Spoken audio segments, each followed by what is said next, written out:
sudah menjadi ketetapan Allah Subhanahu wa taala, sudah menjadi keputusan Allah Subhanahu wa taala bahwa sesungguhnya kebahagiaan manusia, kesuksesan manusia, kejayaan manusia Allah Subhanahu wa taala letakkan di dalam amal-amal agama yang sempurna sebagaimana yang dicontohkan oleh baginda Rasulullah Muhammad sallallahu alaihi wasallam.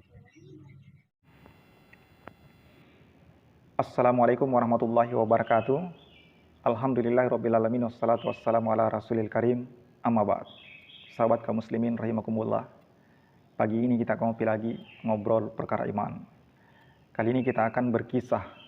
Jadi kisahnya ini yaitu ada seorang petani yang miskin yang selalu diejek oleh teman-temannya. Jadi kisahnya itu seorang petani miskin ini, dia ini memelihara seekor kuda.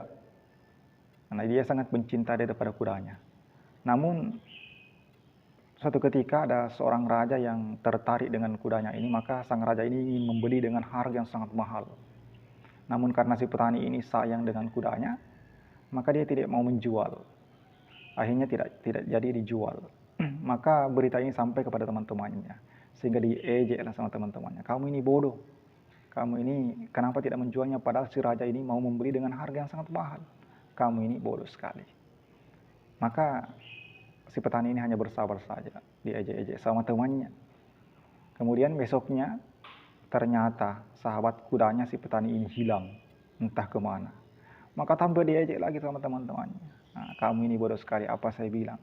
Nah, seandainya kamu jual kudamu ini, maka kamu akan mendapatkan uang yang banyak. Tapi sekarang kudamu ini sudah hilang entah kemana. Kamu ini bodoh sekali.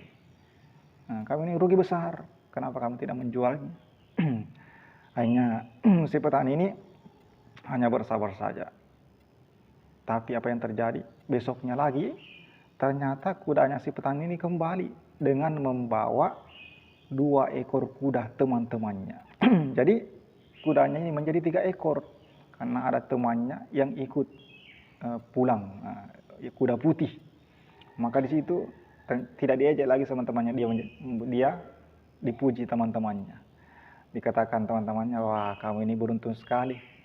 Kamu dapat nikmat. Tadinya kudamu hanya 1, sekarang menjadi 3. Nah, kamu ini beruntung sekali. Akhirnya si petani ini hanya terdiam saja. Dia juga tidak terlalu senang dipuji. Karena dia paham bahwa yang pantas dipuji itu adalah Allah Subhanahu wa taala.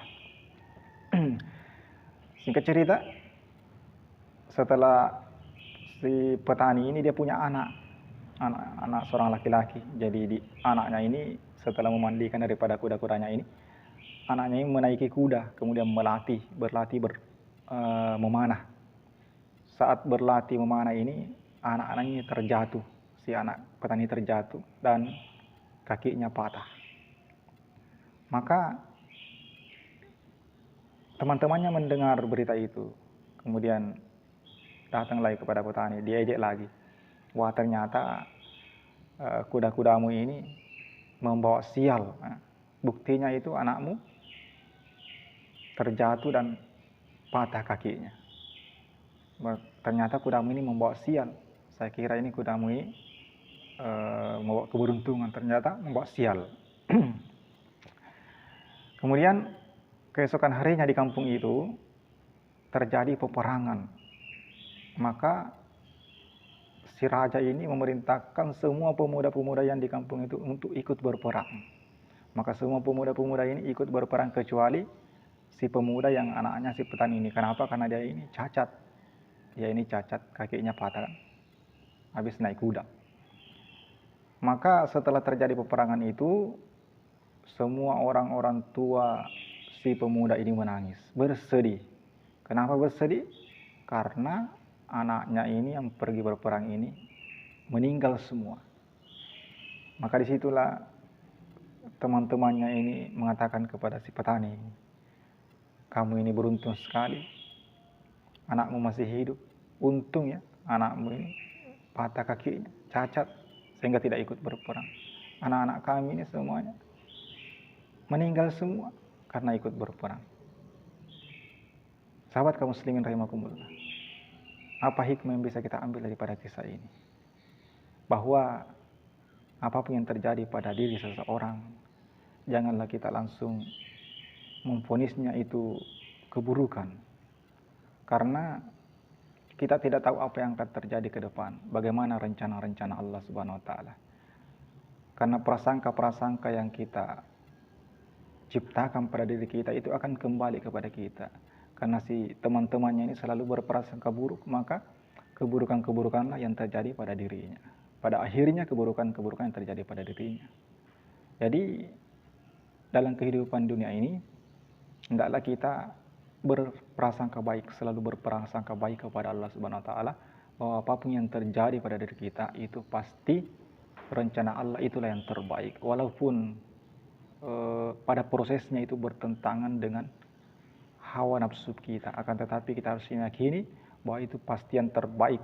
Pada akhirnya pasti yang terbaik, karena Allah Subhanahu wa taala yang menciptakan kita, yang mengetahui daripada yang mana yang terbaik buat kita. Jadi kita harus yakin bahwa semua yang terjadi itu adalah baik untuk kita, walaupun pada akhirnya nafsu kita ini tidak menyukainya. Tapi pada akhirnya setelah melewati semua itu, pasti nafsu kita mengatakan, wah, memang betul apa yang terjadi pada diriku ini, yang dikehendaki oleh Allah Subhanahu wa taala itu adalah bentuk kasih sayang Allah Subhanahu wa taala, karena semua itu adalah kebaikan-kebaikan. Sahabat kaum muslimin rahimakumullah, itulah kisah yang sempat kami sampaikan, mudah-mudahan kita dapat mengambil pelajaran. Subhanallah wa bihamdika, asyhadu an la ilaha illa anta, astaghfiruka wa atubu ilaik. Assalamualaikum warahmatullahi wabarakatuh.